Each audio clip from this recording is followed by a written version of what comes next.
Good morning, y'all. Today's topic is going to be I'll introduce the content of the video in a very Swedish style. A little bit of show and tell, where I can pinpoint what I'm showing, but I will take no responsibility as to my own opinions because I won't present them. I'll only present what it says and what somebody else says and what's written. So, I can never be wrong. I have no responsibility. So, smart, huh? No, honestly, I will chop in with some of my own opinions, so you can dash me and trash talk me all you want about that. So, anyways, people ask me what's going on in Sweden, what kind of headlines do we have here?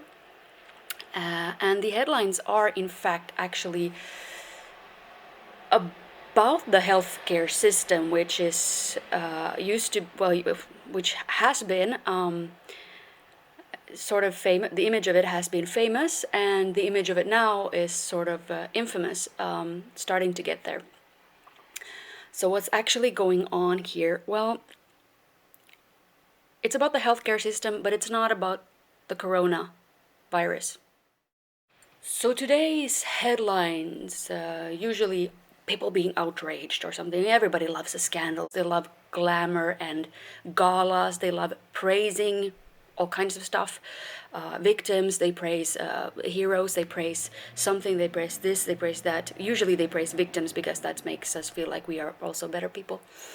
Now, today's headlines are directed at a company, a private healthcare company called Kry. Let's start from the beginning. So in order to understand what's going on, I'll need to give a quick overview on how things work here. Let's scroll through the general basics by typing Swedish healthcare into Wikipedia, or Google in this case. So in English it states, the Swedish healthcare system is mainly government funded, universal for all citizens and decentralized, although private healthcare also exists. Most of the healthcare is financed or partly financed or funded by city county councils and municipalities, and this is a very, very important point here. So remember that little detail.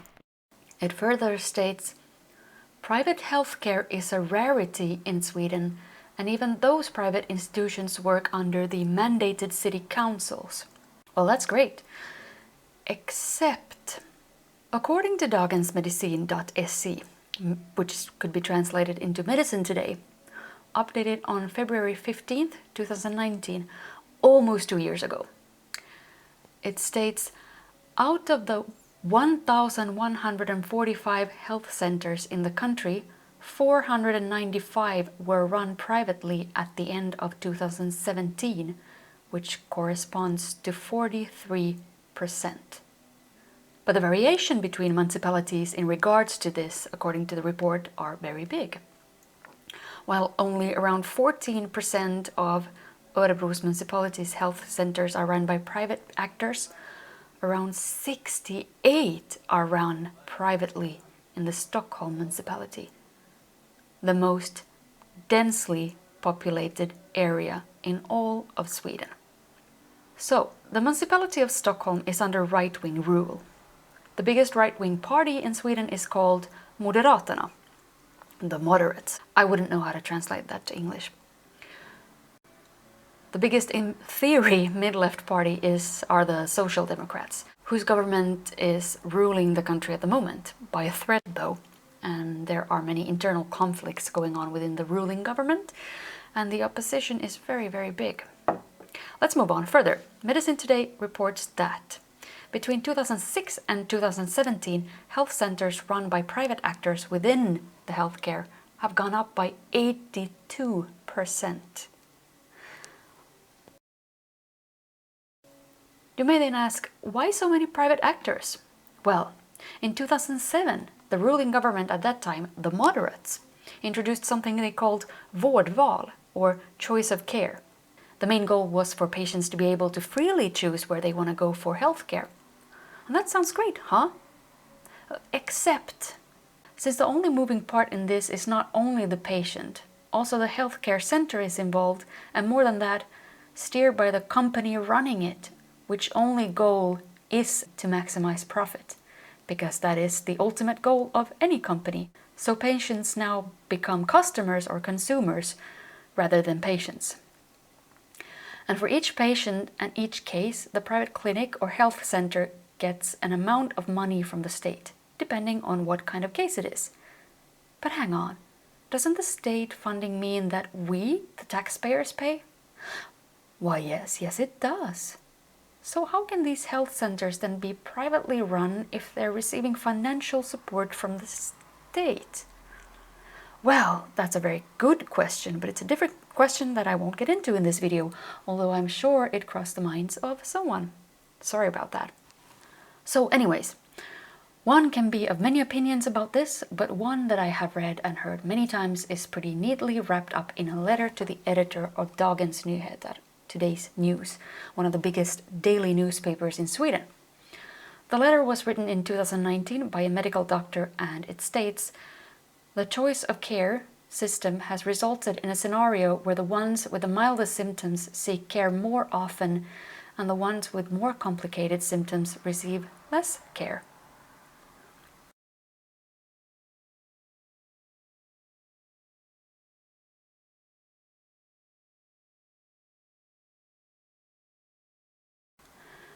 In 1997, an ethical platform for all state-financed healthcare was established, where the principles shall be followed as 1. The principle of human value, same terms for all patients. 2. The principle of solidarity, the most urgent cases go before the less urgent cases. 3. The principle of cost-effectiveness. The weighing of cost options are made only after the two first points have been taken into account.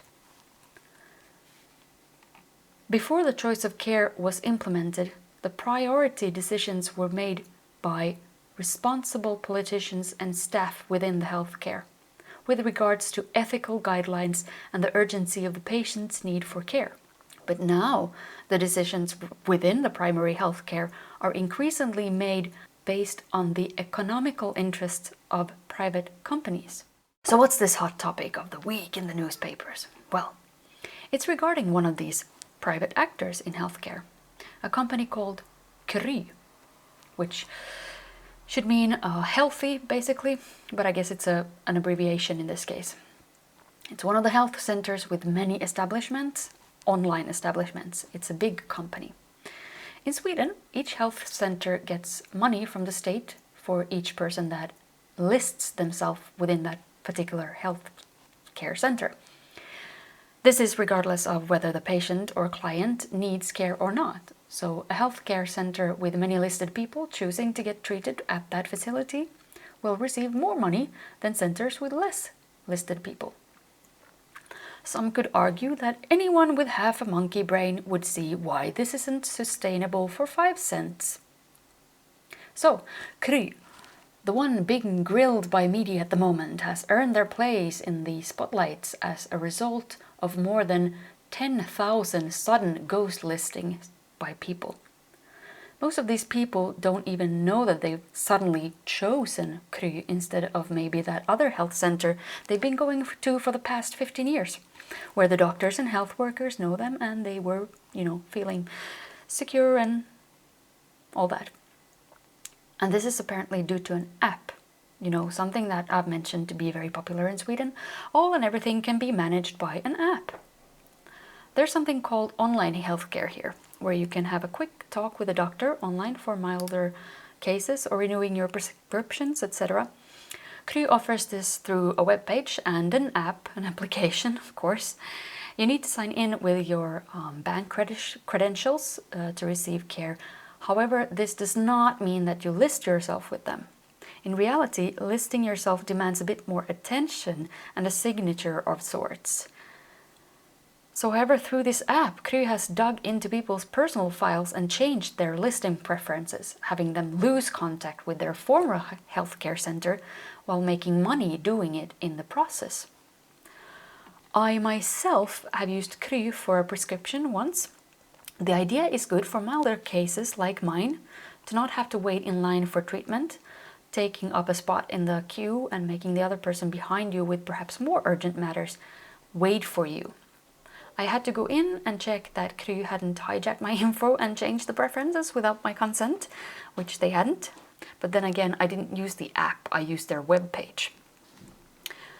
So now the topic of the week will be, how is it possible? How can we have a system that allows for this? And then there will be something new to talk about the following week. Because this fault in the system was introduced 13 years ago and has been criticized by experts within the medical field as well as left-wing politicians, as well as the social sector, for about that time. So this is not something that happened. It was done by premeditated choices and actions. So that's where we are right now. And I might add that this same idea was implemented in the Swedish school system as well. Well, this morning I actually opened up Dagens Nyheter on October 5th. And the first thing mentioned is, in fact, about the corona crisis. And it says that the drain water shows that the virus is actively multiplying. It's actually it's actively increasing in numbers is actually what it says. According to analyses made by someone at KTH, which is the Royal Technical Institute, I guess. It's a polytechnic. It's a huge polytechnic, very, very renowned or very known. They're saying that the amount of infections is steadily closing in on the worst amount of infections in spring. So, to everybody who was of the opinion that we have no infections and nobody, it's just a conspiracy and all that. I mean, I have gotten so many excuses. Wow, it really, really hits a nerve.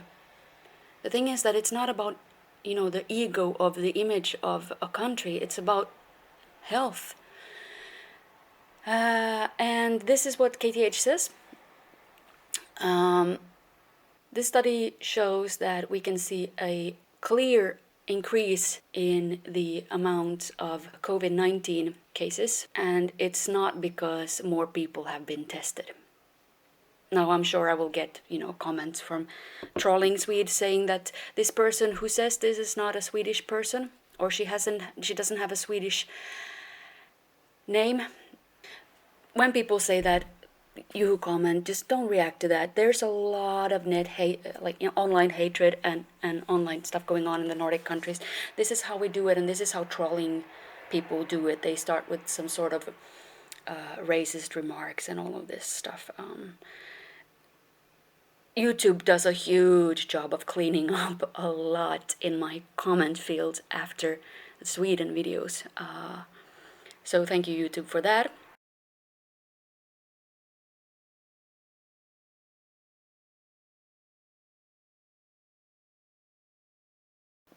So yeah, and so a lot of trolling comments, they will be there for 5 seconds and then they'll move on. I actually see when this happens sometimes. It's interesting. So anyways, these are the news today. It is, however, very important to understand that while the COVID cases are increasing, the death toll has sort of stagnated, which indicates that the virus is actually mutating itself to a milder form for human beings, because it's not in the interest of the virus to kill its host, and this seems to be happening by the day. Actually, one of the good things that have been implemented now by the government, whatever that means, is family quarantine, which basically means if somebody within the same family, within the same roof, living under the same roof, contracts COVID, then the whole family or everybody inside that place needs to stay in quarantine for, I believe it's 2 weeks, usually 14 days. However, there is nobody monitoring this, which is a good thing, of course. I like the Nordic freedom, but I'm also a little bit unsure as to if everybody knows about this, but I guess probably people do. So that's a good thing. The general director of the Public Health Authority, Johan Carlsson, was interviewed because of these results, and he tells us that they may start recommending people to not go to work by commuter traffic, keep good hand hygiene and work from home and all of that. If it's possible, but there is no option for people that, can't do this. Don't go to the store unless you really have to, which is kind of confusing because I see a lot of mid-season sales and sales here and come here and buy these things from bigger stores in the center of the city, which gives a very, very confusing message to a person who is told that it's their responsibility to not go there, while at the same time they're being beckoned by sales. I think these companies should be forbidden to have sales or market sales, while smaller companies have to close down because of COVID. It's just very puzzling to me. The important thing is that people do this and people do that is what they talk about, but they never talk about the responsibilities of the government, which still to the day is unclear for me. We shall continue with that which was successful. Then he stops there. I mean, in the middle of the sentence, what was successful? Which was successful? And how should we implement it? Successful for whom? In what sense? What shall we do? These are all questions that are left unanswered. Who knows? Well, I hope everybody else is happy, safe, and sound out there. I'm gonna leave you with these scandalous news. And yeah, I mean, send me comments about what scandalous news you have in your countries at the moment. That would be interesting for once. I don't get to read about other countries in these papers.